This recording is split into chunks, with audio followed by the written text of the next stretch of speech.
Hello friends, मेरा नाम सुमन यादव है। आज मैं आप सभी को बताने जा रही हूँ हिंदी में कक्षा 9 के विद्यार्थी के लिए ये वीडियो है। आज मैं चैप्टर 1 का विनय के पद के बारे में बताऊंगी। विनय के पद तुलसीदास कवि ने लिखे हैं। हमें बताना चाहते हैं, इस कवि के माध्यम से हम बताएंगे आप सभी को कि जैसे ऐसी मूर्ता यह मन की परिहरी राम भक्ति सूर सरिता आस करत ओसकन की धूम समूह निरखी चातक जो तुसित जानी मति घन की नाही त शीतलता ना बारी पुनि हानि होत लोचन की जो गच को काच बिलोकी सेन जड़ छा अपने तन की टूटत अति आतुर आहार बस छति बिसारी आनन की कह लो कहो कुचाल कृपा निधि जानत हो गति जन की तुलसीदास प्रभु हरहु दुसह दुख करहु लाज निजपन की। मैं आप सभी को इसका व्याख्या बताऊंगी। एक पैराग्राफ। ऐसी मूर्ता यह मन की परिहरी राम भक्ति सूर सरिता आस करत ओसकन की। इसका व्याख्या अर्थ है जैसे ऐसी मन की ऐसी मूर्ता है कि यह जो हम श्री राम भक्ति के रूप की गंगा जी को छोड़कर ओस की बूंद में हम तिरपत होने की आशा करते हैं। मतलब हमारा जो मन है, हमें श्री राम भक्ति रूप गंगा को छोड़कर, मतलब उनकी भक्ति में मन ना लगाकर हम एक ओस की बूंद के ऊपर तिरपित होने की आशा करते। तिरपित मतलब हम उस पर निर्भर करते हैं, मतलब एक बूंद के ऊपर आशा करते हैं। धूम समूह ने रखी चातक जो तुसित जानी मति घन की नाही तह शीतलता ना बारी पुनि हानि होत लोचन की।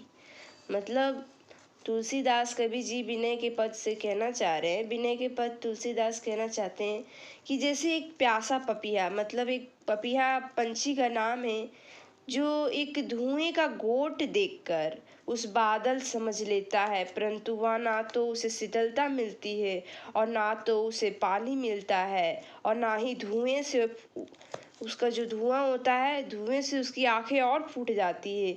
यही दशा हमारी मन की भी है। जो प्यासा पपीहा है वो एक मतलब धुआं का गोट होता है ना, मतलब धुआं सा आसमान में धुआं पूरा बादल छाया रहता है धुआं से, तो वो जो पपीहा है पंछी वो उसे एक बादल समझ लेता है। मतलब बादल समझ लेता है और समझ लेता है, परंतु वह ना तो उसे शीतलता मतलब यही हुआ कि उसे पानी, ना तो उसे शीतलता मतलब ठंड होता है, शांति, ना तो उसे शीतलता मिलती है और ना ही उसे पानी मिलता है।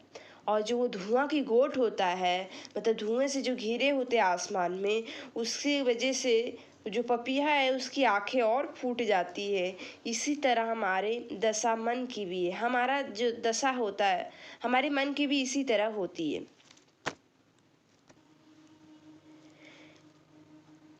आगे, जो गच काच बिलोकी सेन जड़ छा अपने तन की टूटत अति आतुर आहार बस छति बिसारी आनन की। अब इसका मतलब हुआ कि जैसे जो के गच काच बिलोकिन सेन, मतलब जैसे एक मूर्ख बाज का पर्स होता है ना, मतलब पर्स मतलब कांच का जो कांच होता है, तो उसमें एक मूर्ख बाज अपने शीशे जो होते आईने, दर्पण में अपने शरीर की परछाई देखता है, उस पर चोंच मारने से वह टूट जाएगी। इसी बात को भूख के मारे फूलकर जल्दी से उस पर टूट पड़ता है। वैसे ही हमारा मन भी विषय पर टूट पड़ता है। मतलब जैसे एक मूर्ख बाज है जो एक शीशे की दर्पण को अपने शरीर की परछाई देखकर, मतलब वो अपने शरीर की परछाई, मतलब वो भूखा है, तो उसे मतलब दर्पण में उसे समझ में आ रहा है कि ऐसा लग रहा कोई वहाँ पे और एक पंछी है, मतलब एक और उसकी तरह एक है जो हम मुझे वो खा कर अपने भूख को मिटा सकता है। परंतु वो ना ही तो भूख था उसका, ना ही तो भोजन था, बल्कि वो तो एक दर्पण था, जो वो दर्पण में अपने आप को देखकर उस पे शीशे का जो दर्पण होता है उस पे चोंच मारने लगता है। चोंच मारने से उसकी जो दर्पण पे चोंच मारता है उसकी चोंच ही टूट जाती है। इसी बात का भूख के मारे वो भूल कर जल्दी से उस पर टूट पड़ता है। अब भूख के मारे, अब इंसान को भूख में तो कुछ दिखता भी नहीं है कि हाँ कि क्या कुछ भी मिल जाए खाने से मतलब। तो वही उसी तरह बाज जो होता है, जो मूर्ख बाज होता है, वो शीशे के दर्पण को वो समझता है अपना भोजन, उसी पर वो टूट पड़ता है। भूख के मारे वो भूल गया था कि वो वहाँ पे वो भोजन नहीं, वो एक दर्पण है, उसका खुद की परछाई है, वो भूल चुका वो था। इसी में जल्द के बाजी में उस पर टूट पड़ता है। वैसे ही हमारा मन का विषय भी टूट पड़ता है, मतलब हमारे मन में हमेशा कुछ न कुछ विषय मिलते रहता है। जैसे आज मैंने सोचा कि गाड़ी खरीदूंगा, तो अभी मेरे पास नहीं है, तो कल खरीद लिया। अब वो चीज़ मेरे पास अगर आ जाता है, फिर हमारा मन का विषय सोचता है कुछ और ही खरीदें, ये मेरे पास आ जाता तो अच्छा होता, नहीं ये मेरे पास आ जाता अच्छा होता। इसी तरह हमारे मन का जो विषय, मतलब हर एक चीज़ की, मतलब कुछ भी हो जाए, मतलब कोई भी वस्तु हो जाए, हम जैसे हमें कुछ अच्छा लगता है तो हम उस चीज़ को खरीदने के लिए बेताबूत होते हैं। अगर जब हमारे पास आ जाता है, एक दिन खेले, 2 दिन खेले, 2 दिन तक उपयोग किए उसका, फिर उसके बाद हम क्या करते हैं, उसका फेंक देते हैं, उसका उपयोग ख़त्म। फिर हमारा मन दूसरे पर विचलित हो जाता है कि नहीं मुझे ये चाहिए। तो वैसे ही हमारा मन भी होता है जो हमेशा हर एक चीज़ पर टूट पड़ता है। अगला लाइन,